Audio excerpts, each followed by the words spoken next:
Assalamualaikum warahmatullahi wabarakatuh. Perkenalkan, nama saya Ismail Fadilah, kelas 1A, Prodi Pendidikan Islam Anak Usia Dini, Fakultas Agama Islam, Universitas Singapura Bangsa Karawang. Di sini saya akan menjelaskan ilmu hadis, riwayah, dan diroyah, serta sejarah perkembangannya. Sebelum memasuki pembahasan tersebut, saya akan menjelaskan ilmu hadis. Apa itu ilmu hadis? Ilmu hadis merupakan kaidah-kaidah mengetahui keadaan perawi dan marwi.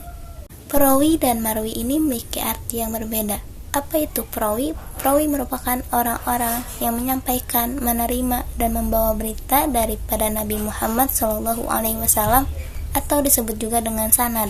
Sedangkan apa itu marwi? Marwi merupakan redaksi atau isi berita yang diriwayatkan, disebut juga dengan matan.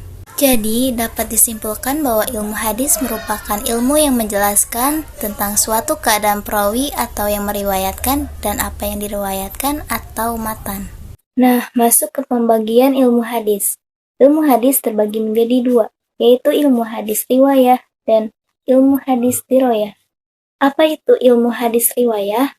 Ilmu hadis yang mempelajari tentang perkataan, perbuatan, dan periwayatan Nabi Muhammad SAW, dan objeknya Nabi itu sendiri. Sedangkan apa itu ilmu hadis diroyah? Adalah ilmu yang mempelajari tentang syarat-syarat, macam-macam, dan hukum-hukum dari hadis tersebut. Sebagai contoh, metode apa yang dipakai periwayat dalam meriwayatkan hadis? Macam-macam. Apakah hadis itu bersambung atau tidak? Dan hukum-hukumnya itu, apakah hadis itu diterima atau ditolak. Sehingga dapat disimpulkan bahwa ilmu hadis riwayah dan diroyah merupakan mata uang yang berbeda namun memiliki keterkaitan yang sama. Sebagai contoh, tanpa adanya ilmu hadis riwayah, ilmu hadis diroyah, maka akan terputus dalam konteks historinya. Sebaliknya, jika kajian ilmu hadis riwayah tanpa adanya pengetahuan ilmu hadis diroyah, maka akan menjadi kering dan tidak sempurna manfaatnya. Sejarah perkembangan ilmu hadis riwayah dan diroyah pada periode Nabi Muhammad SAW. Ilmu hadis riwayah ditandai dengan yang pertama, larangan menulis hadis karena ditakutkannya bercampur dengan Al-Quran. Kedua, larangan dibolehkannya menulis hadis bersifat kondisional dalam situasi tertentu. Sedangkan ilmu hadis diroyah ditandai dengan adanya dasar-dasar ilmu hadis, sebagaimana tercantum dalam Quran Surat Al-Hujurat ayat 6 dan Al-Baqarah ayat 282. Pada periode sahabat, ilmu hadis riwayah ditandai dengan batasnya periwayatan dengan orang yang meriwayatkan harus disertai dengan saksi dan harus bersumpah terlebih dahulu karena maraknya hadis-hadis palsu akibat konflik politik. Sedangkan ilmu hadis diroyah ditandai dengan adanya penyampaian hadis secara lisan atau ucapan dan periwayatannya harus disertai dengan sanad, sumpah, dan seorang saksi.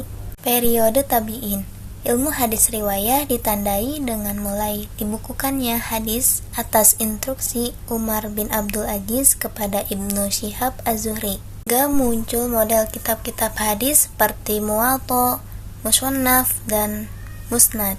Model kitab Muwatta dan Musannaf yaitu model kitab yang berdasarkan tema atau bab. Contoh seperti bab perzinaan, zakat, dan lain-lain. Lain hal dalam model kitab musnad. Model kitab musnad merupakan model yang berdasarkan periwayatnya. Sebagai contoh, musnad Imam Ahmad, Imam Syafi'i, dan lainnya. Sedangkan ilmu hadis diroyah ditandai dengan penulisan ilmu hadis digabung dengan ilmu fikih dan usul fikih, seperti kitab Al-Um dan Ar-Risalah, karya Imam Syafi'i.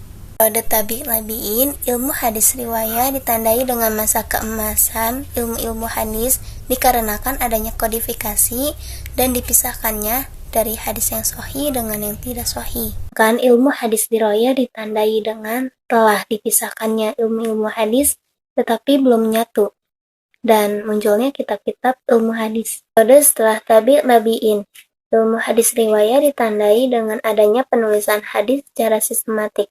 Sedangkan ilmu hadis diroyah ditandai dengan adanya penulisan hadis dan hadis itu berdiri sendiri. Sekian penjelasan dari saya mengenai ilmu hadis riwayah dan diroyah serta sejarah perkembangannya. Wallahul muwafiq ila aqwamit thoriq. Wassalamualaikum warahmatullahi wabarakatuh.